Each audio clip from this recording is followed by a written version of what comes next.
أعوذ بالله من الشيطان الرجيم. أعوذ بالله من الشيطان الرجيم. بسم الله الرحمن الرحيم. بسم الله الرحمن الرحيم. لا تجد قوما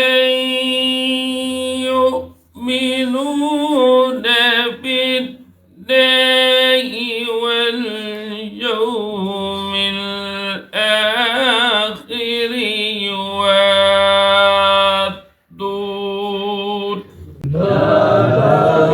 تجد قوما يؤمنون بالله واليوم الآخر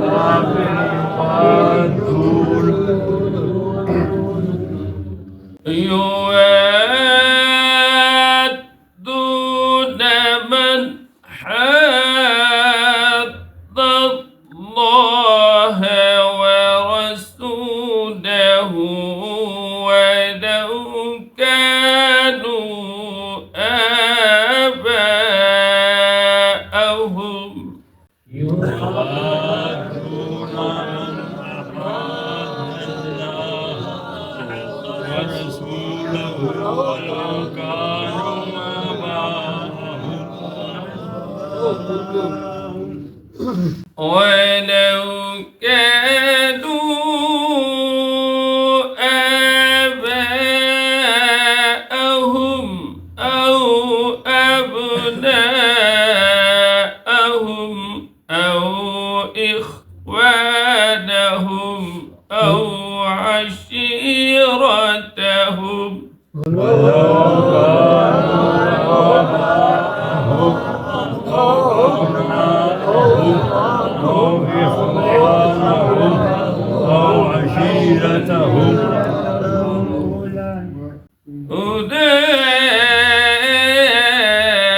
أولئك كتب في قلوبهم الإيمان وأيدهم بروح منه أولئك كتب في قلوبهم الإيمان وأيدهم بروح منه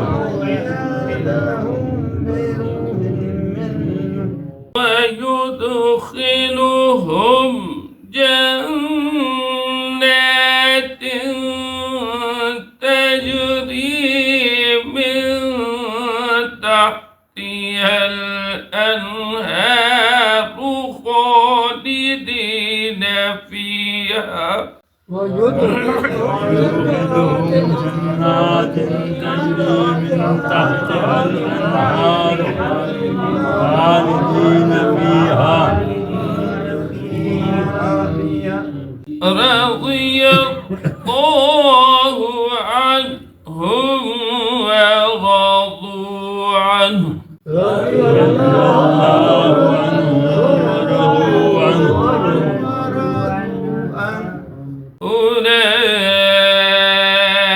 أولئك حزب الله